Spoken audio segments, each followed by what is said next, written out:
Hey everyone, it looks like even more LEGO Star Wars leaks have dropped, so let's get into it and talk about them. The first leak is a 40806 Holiday AT-AT. Now this is actually replacing the old leak that said it was going to be a Holiday TIE Fighter. Somewhere along the line it got mixed up and it seems it's actually going to be a Holiday AT-AT, which I think is actually going to turn out better. It won't be nearly quite the scale that we're used to. It has 697 pieces, and only one minifigure, which does seem a little off. The smaller size is fine. For this style of set, I wouldn't want anything too big. However, the minifigure count is concerning. One minifigure at that price point doesn't quite seem right. Hopefully that's wrong. Overall though, I think this is just a much better choice than the TIE Fighter for a holiday set. The AT-AT is probably more iconic, if not at least the same. But I think it lends itself better to a lot more creative builds, especially when you're talking about a holiday version. There's just so many different avenues you could go, and I think it's going to work out a lot better than a TIE Fighter would have. I could see like antlers added onto the front, or maybe it's a gingerbread style build, something like that. I think it's very plausible, and it could be very fun. We'll just have to wait and see though. At $80, I think that's a pretty good price point too for what kind of set you're getting into. So be on the lookout because October 1st, this set should release. The next set we have leaked is the 40771 TIE Fighter, which is actually going to be the Death Star's gift with purchase. Now this is supposedly the set that got mixed around with the Holiday AT-AT, and so this, as far as we know, should be what we're actually getting. This gift with purchase is going to have 236 pieces with 3 minifigures, releasing October 1st alongside the Death Star, and of course, probably selling out within the first few days if other gift with purchases track at all. Now, a TIE Fighter gift with purchase, I'm kind of torn about it because on one hand, it makes perfect sense for a Death Star, but on the other hand, that's kind of lame.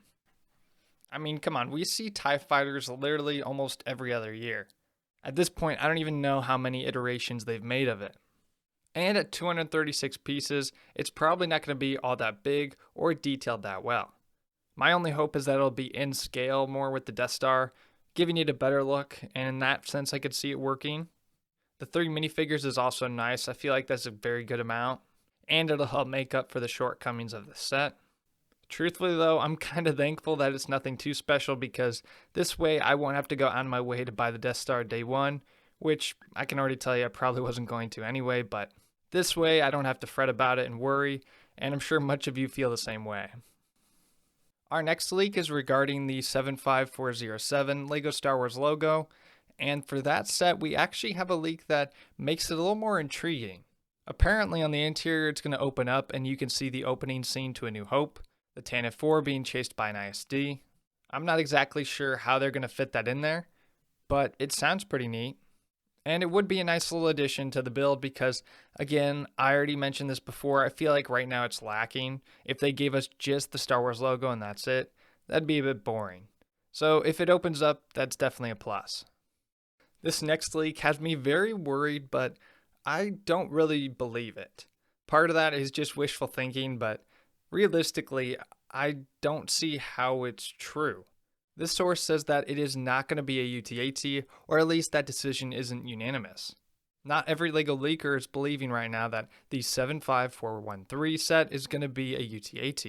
Now if that's true, I'm going to be incredibly bummed, and I don't have any other ideas as to what this could be, as the leaker goes on to state that Commander Bakara and the Galactic Marines are going to be included in this set. So that's set in stone. We're definitely getting those guys. The question is, what is this build going to be if not a UT-AT?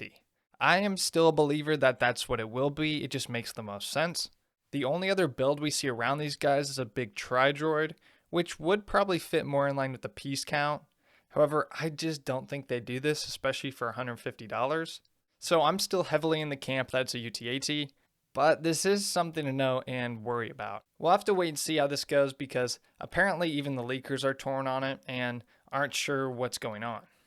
Another set we have coming our way is a Revenge of the Sith Brickheads pack. Set 40796. It'll release April 18th with 656 pieces for $50. This set will include Anakin, Padme, General Grievous, Palpatine, and Mace Windu. Quite an interesting lineup of characters. They all make sense, but I don't feel like they tie as closely together as some of the other character packs have in the past. That said though, I think it'll be pretty neat.